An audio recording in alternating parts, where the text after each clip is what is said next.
On today's episode of Gathering the Kings. If you've lost that passion, go back to why you started in those seeds and find that passion again, because that's where you have to go from. Your heart and it has to follow what you think is important. Go back to your values. Because again, hopefully you didn't do this just to make a crap ton of money. You did it because, hey, I want to help people. I want to help this person do this. I want to help these people around me go up and learn more development, skills and things like that. So go back to that part and then say, is this next step going to get me there?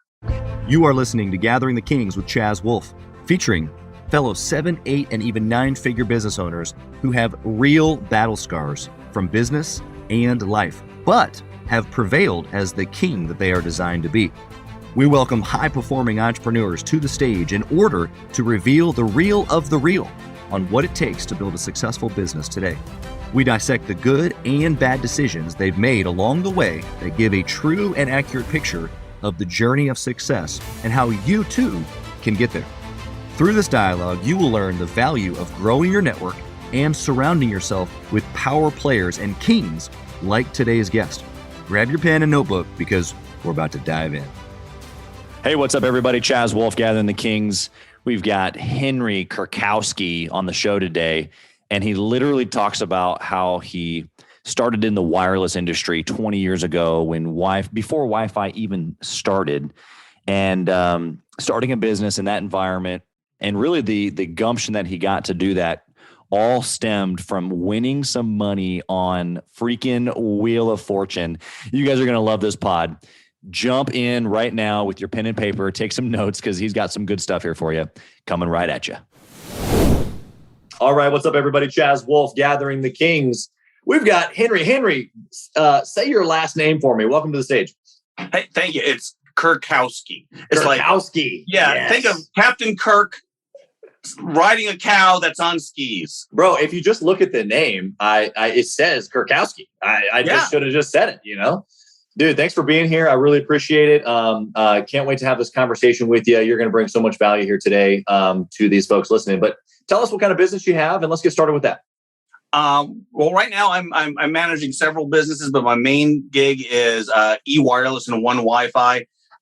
We started Ewireless about 20 years ago when Wi-Fi was just getting started. It was back then there was no smartphones. Laptops didn't even have Wi-Fi. You needed to slap a card into the side of your laptop to get Wi-Fi, and Starbucks didn't have it. But we started out Ewireless as a way that problem solving. That's been my whole reason for being, has been problem solving. And back then the problem was most places, DSL was just starting to roll out to places in tier 2 cities like Fort Lauderdale and Indianapolis. And I was going back and forth between the two cities. And, so it was either dial up or a T1 line. And most small businesses, they couldn't afford T1 lines, so they were doing dial-up. And so we came up with a business all I can think about is that terrible sound. Oh, man, I know, right? I mean, that's the stuff of horror movies. Yeah, that's screeching. But, we created it to bring in a T1 line into a commercial property, break it up wirelessly so we could work with the property management groups and make their places more rentable. Because then they could say, hey, listen, we got high-speed internet in all our locations, and give them a differentiator for their property on other properties. Yeah, that's awesome, man. Yeah, dude, you bring so much experience into the digital space because of that. But you've got your hand in a couple of other things to give us an idea of what's that. What else you have going on? Oh well, we also we're working on an online gift store, and what we're doing is we're reimagining antiques, and what we're doing is putting the symbolism behind them. That store is called Pimbleberry, and we give the history of it, the symbol, why you want to give this, and it's kind of a new way to reuse, create things. So we find really hard to find objects and create a story on why this would make a great gift for this kind of a person. Sure. And like I said, it's not something you could get at online from any other places. We have paintings that have been lost in history that we've refound, the different things. So we know all the history, so they're all from different time periods from all around the world. And we're creating a new gift-giving experience because everything that we give comes with handwritten notes. They're wrapped beautifully. So even if you're buying yourself a gift, it's something special for you when you get the box. Dude, that's incredible. I love the uniqueness of that. Being an edible arrangements franchisee, gifts are in my wheelhouse, but for a totally different reason. So I love that you've thought about it, and that's really probably the differentiators that you've thought about it. It's not just like, oh, by the way, let me send something. It's no, like I've got this specific person and they like these specific things or whatever. So I think that's really cool. Obviously with the wireless stuff, we're going to have so much to talk about. I can't wait. But you have recently, the last couple of years, especially with COVID, you've written a book. Tell us about what's the book name and tell us why you wrote this book. Yeah, it's the title is Remote Work Technology, Keeping Your Small Business Thriving from Anywhere. It's published by Wiley. And, we started our company, Ewireless, to be fully remote 20 years ago. And we've got hooked on it being distributed, having, our teams are in anywhere from New York to Iowa to Orlando, and our developers are all over the world.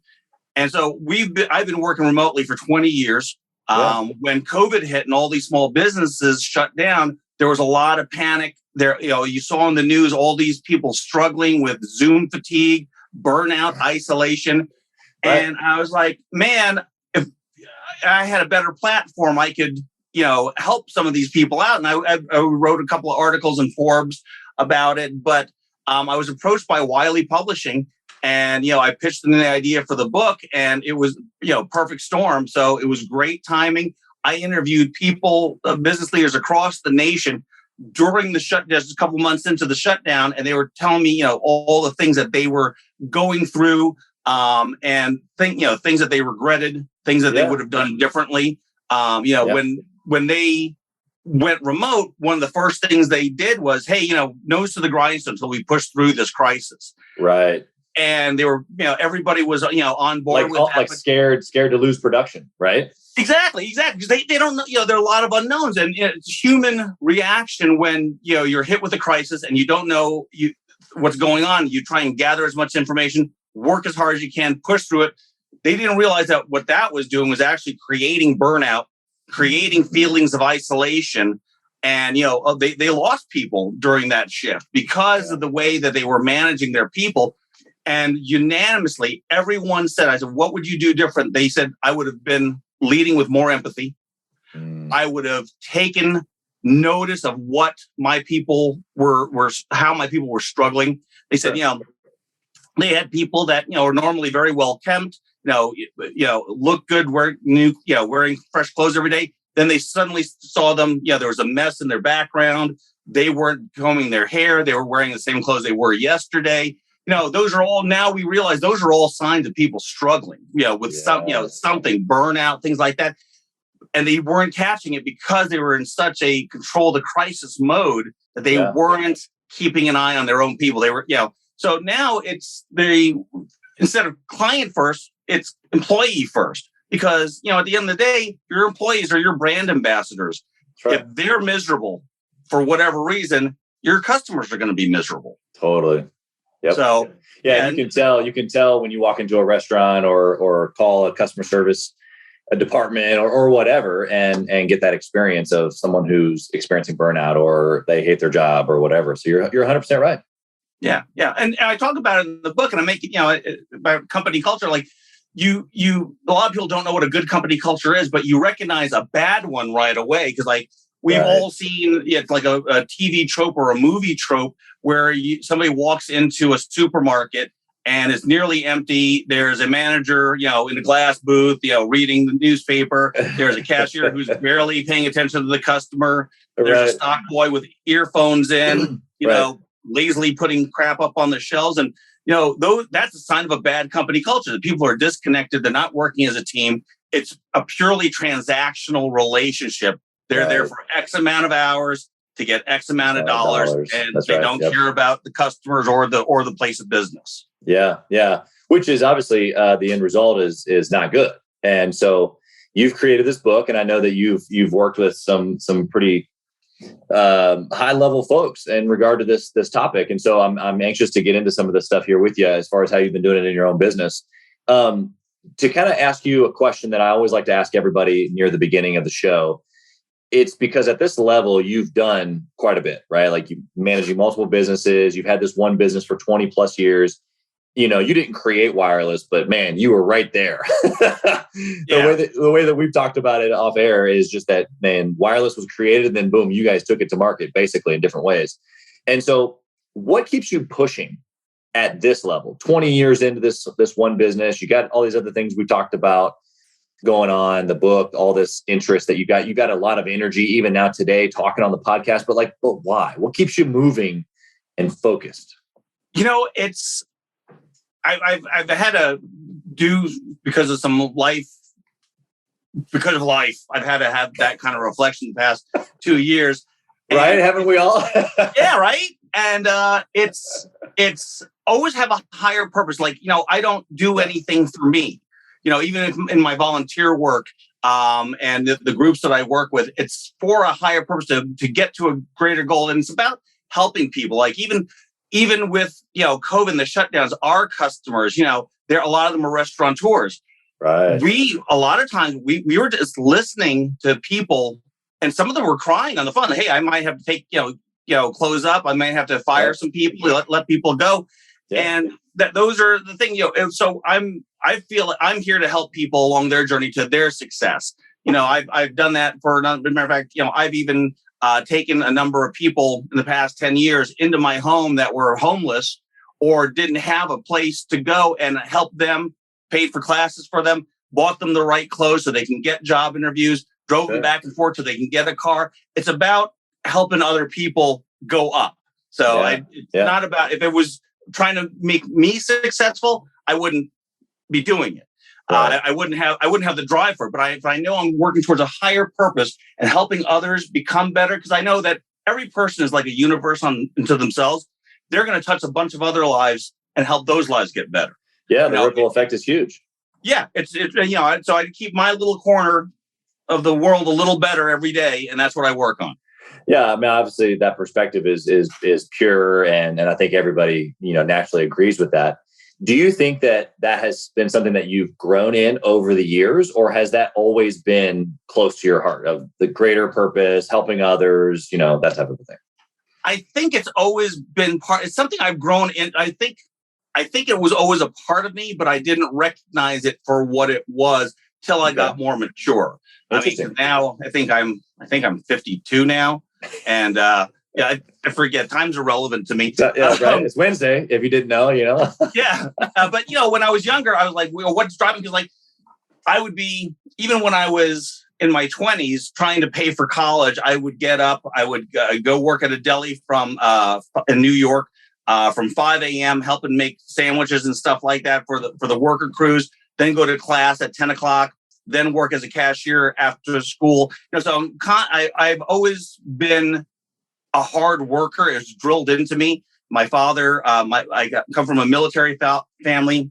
Okay, my father is first generation Polish American. His parents were farmers. My mom came from the Philippines. So, I mean, it's hard work and being honest with your work and doing the right thing for those around you was ingrained into my psyche since I was a kid. Yeah, absolutely. And you can see that obviously it means a lot to you. I'm just so intrigued by the growth of someone's perspective as it changes over time. And I love how you even said that, maybe you had it in you the whole time, but that it was something that grew. And so along the way, was that because you were able to grow a business and it gave you more time and resource that you were able to then kind of overflow the cup to others? Or was it a mindset shift that happened along the way? What do you think that was the maturity point for you in that?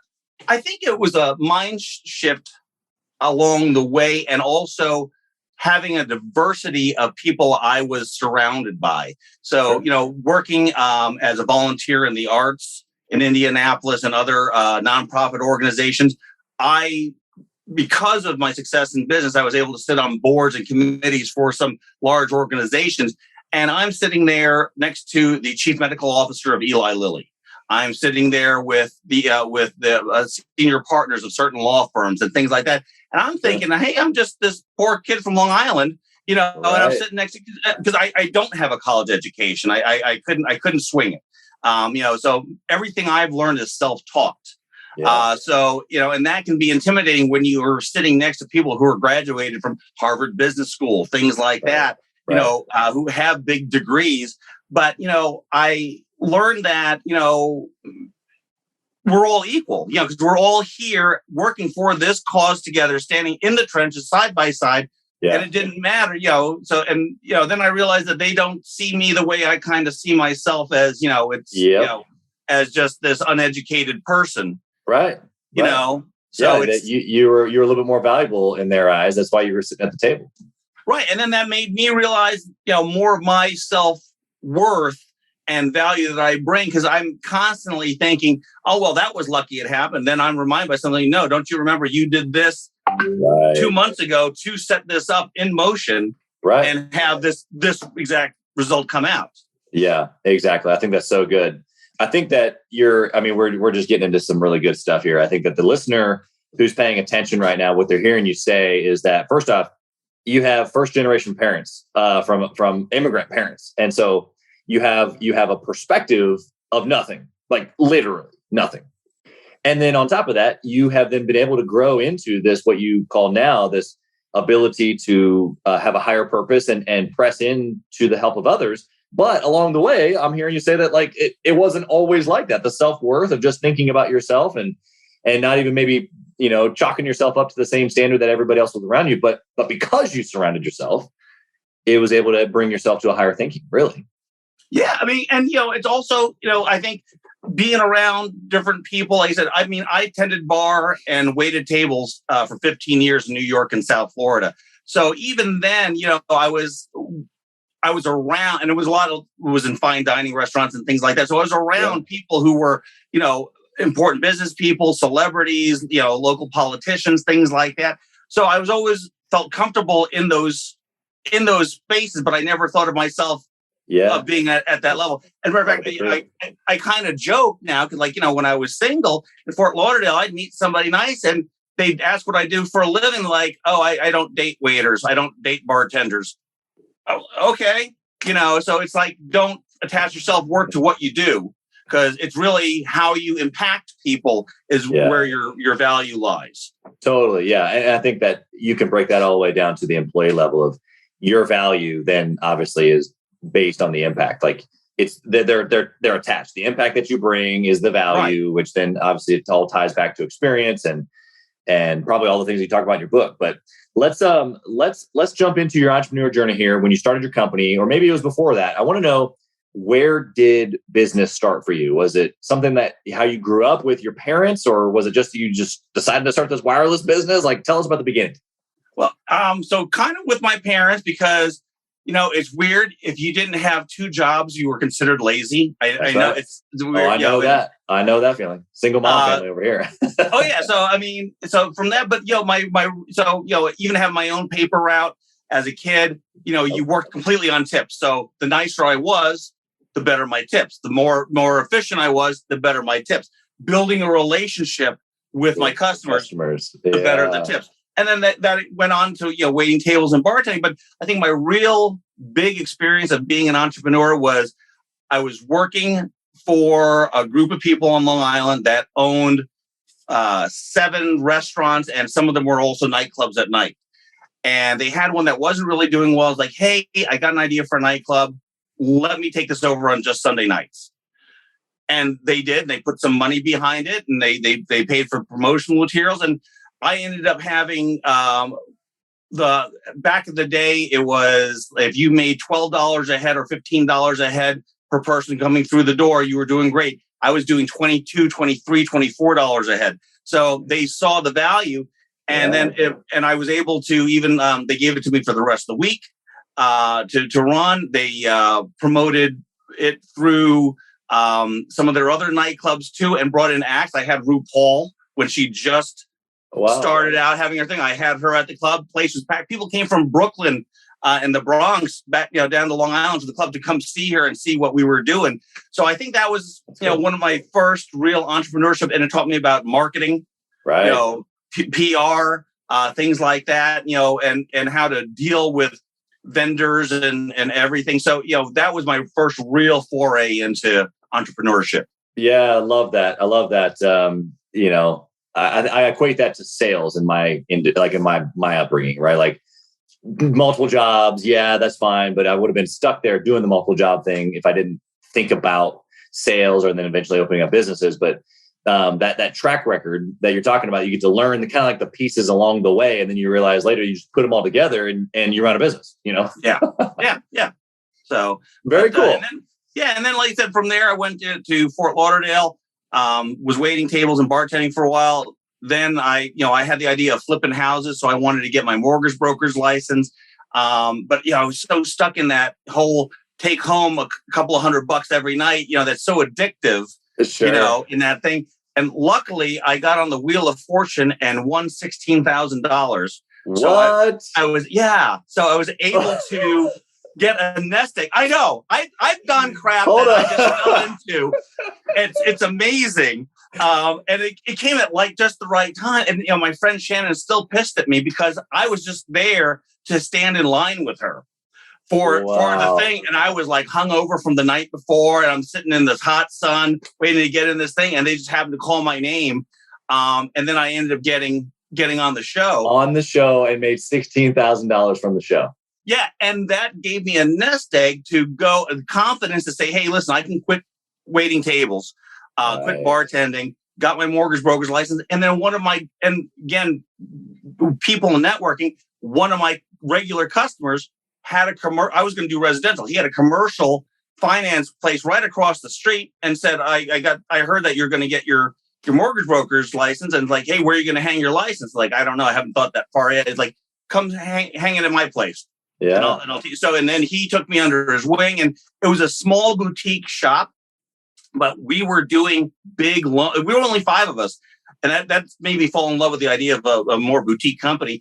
Yeah, but we were doing $300 million loans. He had gotten in with different Native American tribes that were putting up their casinos, and they were looking for funding. So he was flying all over the country, packaging together $150 million loans, $300 million loans. So, and it taught me a lot. I was in charge of everything under $5 million. So I was staying in town, taking care of all our customers in town while they were flying around the country. And so it gave me, independence. It gave me a lot of experience, met a lot of people. So it's just like, you never know where your journey is going to take you. And hell, if you can get on the Wheel of Fortune, do it. That's my lesson, and your takeaway from that. I was just saying, I think the takeaway that we end the show right now, and we say, look, forget everything, close the doors to all businesses, go play Wheel of Fortune. Yes. Wow, what a fitting name too. It sounds like it was just like a catalyst in that moment, like you said, to free you. And so there's mindset there that I want to pull out for the listener, because as funny as that all is, because it really is pretty comical actually, but the mindset that you described of the freedom you had in that moment of when you had the $16,000, not a lot of money. It wasn't really that much money even back then. Yeah. But what it did is it freed you from the addiction that you said of a couple $100 a night. I gotta get on the job, and it freed you to think about something bigger, your future a little bit. And so, how has that played into running your wireless business for 20 years now? That same mindset of being able to think ahead or think forward because you've been able to free up your time because of hiring a team or growing your sales. And so now you have more resource, kind of like what the Wheel of Fortune did for. Like, is it the same mindset that's helped you in business too? And if so, how? Yeah, I mean, absolutely. Because, it is about freedom, because I feel success is the definition of success for me is freedom. Being able to do what you love doing, being able to do it when you want to do it. That's what's important to me. And that's how, I thinking in those steps ahead and strategizing. That's why we made the company remote first. So we could have the freedom to go back and forth to Key West or, see my mom in California, things like that. And also it helped give other, the people who are working with me freedom, because I consider everybody a coworker. So, and I want them to be happy too, because I think that's how that's the best metric of how you're doing is satisfaction, not just customer satisfaction, but satisfaction of the people around you. Because I said, I don't want anybody to be miserable. you know, not a customer, not, you know, a coworker, nobody, you know, Mike or me, you know. So I think that's where it goes to, is to have that level of freedom. And how do you accomplish that level of freedom? Right. And how do you keep everybody satisfied and even thriving? Not just, you know, you shouldn't just be satisfied. You should be thriving, you know, go for thriving. Yeah, exactly. How do you, so, you know, for the guy or gal listening right now, they're at the 6-figure mark, most likely. They're not quite at that $1 million in revenue or more. And so they might be wearing a lot of hats, let's say, right? And maybe they're not as satisfied or thriving as maybe they would like. You know, the business is maybe growing a little bit, but they're overwhelmed, they're stressed, they know they need to hire, but they're scared. Like all of these things that what we're talking about is going to free them, right? So if they hire some people, their calendar is going to be free. If they hire a sales guy, they're going to have more revenue, which is going to then produce more freedom in the business financially. Like, but all these things are like, they're strapped right here, right? Like right here in the right now, right? And so they want the freedom that you're talking about. But how did you get over that hump of whether it be investing or pouring into your team or even hiring a team member to begin with? Like, you understand what I'm saying? The point. Well, I think at the end of the day, you have to have a talk with yourself. If you feel it, you're at that place where, you know, you're at a precipice and you can either keep standing there at this exact plate at this same space, or you feel like, hey, I can jump and go to, or, you know, you don't know if you're going to soar. You know, go back to why you started it all. Hopefully you didn't start it to just make a lot of money, because you're always chasing a buck. Then you're never going to be satisfied. You know, somebody who opens a restaurant or a gift shop or what have you, they do it because I want to have the best coffee shop in town. I want to be a place where people can gather, where families can, you know, people after school can come here. That's why you did it. You know, go back to why you started what you were starting and follow that passion. If you've lost that passion, go back to why you started in those seeds and find that passion again, because that's where you have to go from your heart, and it has to follow what you think is important. Go back to your values. Because again, hopefully you didn't do this just to make a crap ton of money. You did it because, hey, I want to help people. I want to help this person do this. I want to help these people around me go up and learn more development, you know, skills and things like that. So go back to that part and then say, is this next step going to get me there? Right. Get me finally to where I want to be, and see if that answers yes or no. And that's how you do it. Yeah. I love the process that you broke down there. And I would even say to stretch your answer a little bit, even if they are motivated by money and they want to be rich or whatever, like, okay, so even that though, why? Like, why do you want to be rich? And it's usually tied to the freedom that money gives you, or the decisions, or that you can do whatever you want, whenever you want, whatever that looks like. But to your point, it's okay. Let me remind myself why I got into this pickle. Like, I started this business because I didn't want to work for somebody else, or I wanted to make more money, or I wanted to take care of my family, or I wanted to help people, whatever. And I think that you're right. It's a little cliche for guys like you and I to say it, but we've been there. We've been in those moments, just like these guys that are listening. And we've had to remind ourselves of like, I'm doing this because of X. And then you renew and you restart it again, or you press in again, right? Right. Because it's funny. It reminded me of this conversation I had with one of my mentors who worked at the commercial financing company, but he was in the real estate side, not the finance side. And I said to him something, and he was in a pissy mood. And I said something, well, Joe, you know, that was my time too. And he's like, hey, your time is not as valuable as my time. And I was like, what? Like, what are you talking about? He's like, I make way more money. I'm like, yeah, Joe, I know you got millions of dollars in the bank and you're doing this to get millions of dollars. But like, what are you doing with that money? Like, you're not happy. Right. I mean, you got a great looking girlfriend, but you've been dating her for 3 years. You're not getting married, you know, and like, what are you working for? What are you working towards? What's the end goal? What are you doing with it? Because he's not volunteering. He's not donating money to charities or places around them. He's not creating fund, you know, college funds for kids or nothing like that. So what are you doing? You're just hoarding a bunch of money. Like for what? Why? You know, why? Right. What drives you? That made him pause, because he was just working to work because he had nothing else in his life. Yeah. Yeah. Which is sad. But the question that you're asking him is the question that we all should be asking ourselves, and not just once, like repeatedly, right? And it changes. The why changes over the course of time. And it has to change over the course of time because the difficulty of business or the difficulty of life. We were just talking about, you're thinking about doing an addition. I just got out of a home build. Like the fact that costs have gone up and like things are going to come and go.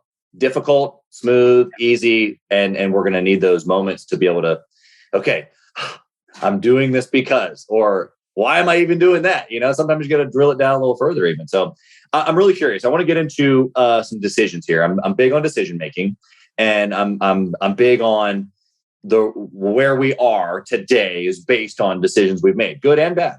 And so tell me, Henry, a good decision that you made along the way in business that would be applicable for the six-figure owner listening today, is taking notes, and he's just trying to get a nugget from you. What do you got as far as a good decision? Oh man, and it's almost, it's been said over and over again. But if somebody asks if you could do something and you're not sure, and it's a great opportunity, say yes and figure it out.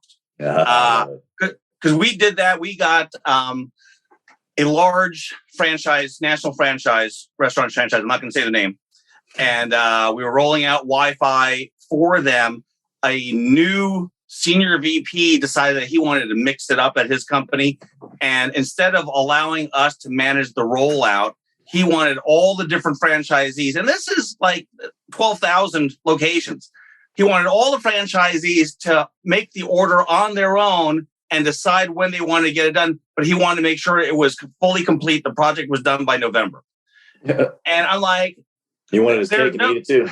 Yeah, I mean, but and I was like, okay. And there was no. I went into detail, and I talk about this in the book. Went into detail about why that's a bad decision. They're all going to procrastinate until the absolute last minute, which they all did.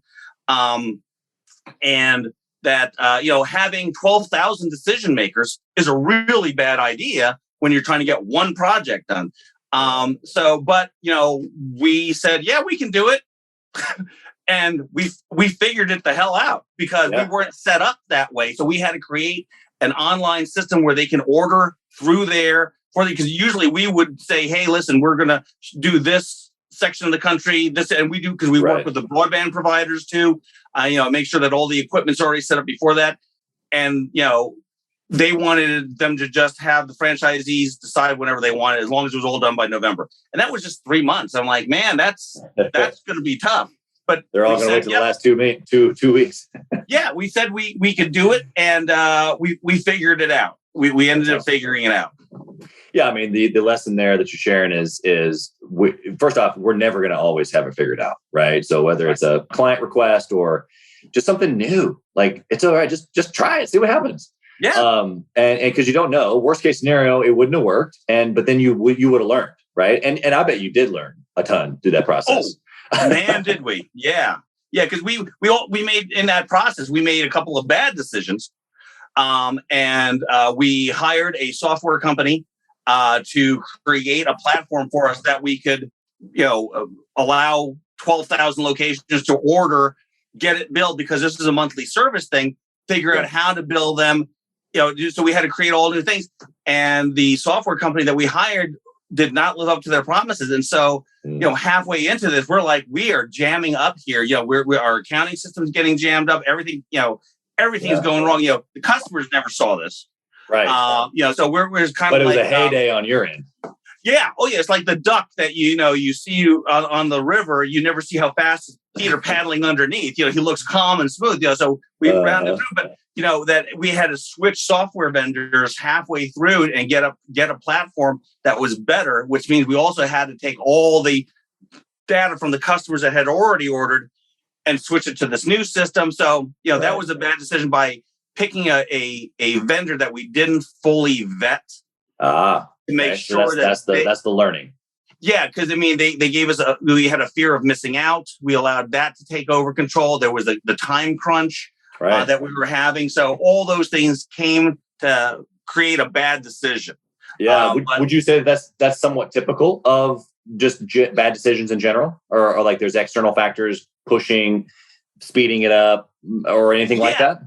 I think you make bad decisions because of a crisis of time. you feel that poverty of time happening, and the walls closing in. So you're like, screw it. Okay, let's go.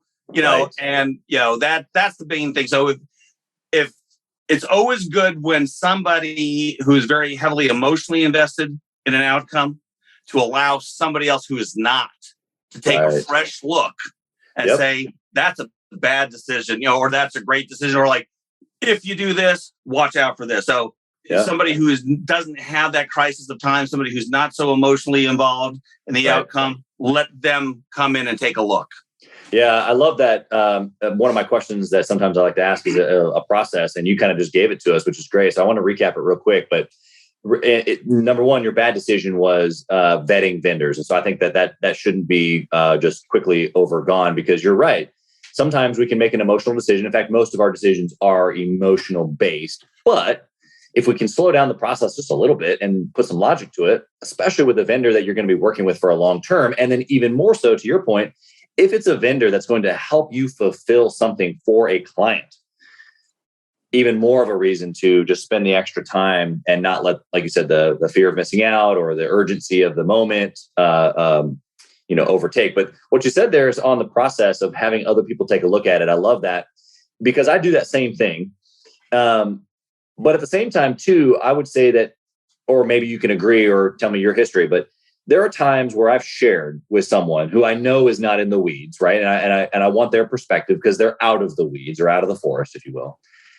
But because we're so emotionally attached to what they were doing, well, really all we're looking for is validation. We want them to agree with us. And so if they disagree, now it's like, meh, I didn't want your opinion anyway, right? Like, I don't always feel that way, but I have experienced that. And I think that a lot of folks get caught up in their decisions because of this, because they were really just looking for validation. And they weren't really actually open-minded to a difference of opinion. So what are your thoughts on that? Yeah. And that's the thing. Like I've asked people for advice before that I finally decided, no, I don't think that's the right way to go. And they're like, well, why do you bother me if you're going to ask me for advice and not take it? So they get offended by that. But at the end of the day, it's still your decision. I'm the captain of the ship. I have to make the final decision. So I have to weigh, because I'm one of the few people who have the full perspective of everything that's going on. What's coming down the pike. So at the end of the day, I'm gonna listen to, because I never want to be in a room surrounded by yes men. I want to be in a room where people are happy to disagree with me and feel safe disagreeing with me. And so I can pull the best information from different perspectives. That's why diversity in any workplace is vitally important, because these people some of the people I work with, they're here from Indianapolis. I'm from Long Island. There are people here from rural areas, and they all bring different perspectives to the table from their past, their experiences. And it's a wealth of knowledge and wisdom, because, that another thing, working in Fort Lauderdale in the bar and restaurant industry, I work with people from Ireland, Hungary, Ukraine, like all over the world, and getting that perspective and ideas of how people think, because it doesn't matter to me so much what your opinion is. I want to know how you arrived at that conclusion, because that tells me your thought process. And that's really the vital thing, because at the end of the day, people make, like you said, people make decisions based on emotions. Like, well, what triggered that emotional reaction? Right. Where did it come from? Get to the root thought that spurred that action. Yep, exactly. I love it. You're giving us so much. I hope the listeners taking notes here. The process that you described, and then we'll move on here. But I just think it's so important, especially for the guy who's trying to get to the 7-figure mark. First off, decisions are so big. But I loved how you said, like, you have to be open-minded to other people, but you also have to be closed-minded to know that, like, look, at the end of the day, it's your business. It's your ship. You're the captain, like you said. And so you can't be so swayed or so blown in the wind by people around you. And like you said, you might have a guy that says, well, why'd you ask for advice? It's like, well, no, I wasn't asking for you to give me an answer. I wanted your opinion because I genuinely care about it. I still have to make the decision, though, for what it is what's going on. So I think that's huge. I want to just actually add an extra point to that, to the listener here. That ability that you have as a business owner to be able to get key people around you. I mean, that's in essence why I created Gathering the Kings, right? Is to get key people around you where you value their opinion. It may or may not be the right answer for you, but you're at least getting sounding board advice around you, and then you have to go make the final decision. So such great value. Thank you so much. Okay, so speed round. You ready? Okay. Yeah. We're gonna go fast. Okay. One word answers if possible, but I might dig in for more. So first question is this: if you could only pick one metric in your businesses that you would track forever and ever, and you couldn't track anything else, what would that one metric be? Satisfaction. Okay. And satisfaction of both the customers and the people I work with. Yep. I figured you were going to go there, but that's great. I wanted you to explain. What book would you recommend for a 6-figure owner trying to get to that 7-figure mark? Oh man, it's not going to be just one. I got two. Okay, perfect. From Good to Great, Jim Collins, and then Masters of Sales. Okay. Neither one of these are new books, but everything you do is sales. I mean, everything, whether you're talking to a bank, you're selling themselves on your credit worthiness. If you're talking to a vendor, if you're talking to somebody, hell, if you and I had a sales pitch meeting on why we should do a podcast together. I mean, everything at the end of the day is you're selling a story, you're selling yourself, you're selling an idea. Yeah, exactly. Love it. Okay. Next question is, do you intentionally network or mastermind with other business owners? I do, but in a roundabout way. Like, when I go to events, arts organization events, things like that, there are always people there. Okay. I used to go to more conferences. I don't so much, so I can focus more on family and building my other businesses up. Sure. But going out to arts organization events, going out to openings of places, that's where I run into people and I'm introduced to people and I introduce other people. And that's the best thing, the best thing about networking is getting to introduce other people to other people. That's right. Serving them, that's the best way to build a great network is to help other people network. Yeah, you become the connector really at that point. Yeah. And I think that, as an introvert myself, that's difficult, but exactly, you're right. The value of that is huge because now you become the guy, maybe not the guy for the solution, but the guy who knows a guy for the solution. Yeah. And you become known. I think that we can all agree that becoming known in whatever business that you're in is obviously going to be beneficial. So very good. Last question. You ready? Okay. If you lost it all, there was no more wireless business. In fact, Wi-Fi went away. No more internet. I don't know. If it all went away, you lost it all. What do you do? What would you do? Honestly, if to make a living, I'd probably go back to bartending because it's never boring. Every day is different. You don't have any take-home work. You don't have any stuff to do. Are you addicted still to the $200 a day? I like meeting people. I honestly, I like meeting new people, learning about them. I think I'd go to a place where it's more tourist-driven, like go to Key West or something like that, because you meet people from all around the world, and that's I never met a stranger. I just enjoy talking to people and learning about them. So. That's awesome, man. Well, we definitely appreciate you being on the show. You've added value to our day, our businesses. All of that's been incredible. Thank you for being here. And then obviously you've got several projects, and I know one a little bit newer than the other. So we wish you best of luck and all that. If someone wanted to connect with you, or if someone wanted to get your book or entertain a conversation with you around any of the things that we've brought up today, how would they reach out to you? You can reach me on Twitter. My handle is Henry Indy, INDY. The website for my book is theremoteworkbook.com. There's a contact form there, or hit me up on LinkedIn. There you go. Yeah, I think the remote work piece obviously is just so big and so great. So thank you for serving the whole world, really, the whole marketplace in that way. I think that pretty much all of us could relate to a degree of that separation and burnout, all the stuff that you mentioned that it's in the book. So I'm sure it'd be a great book to pick up.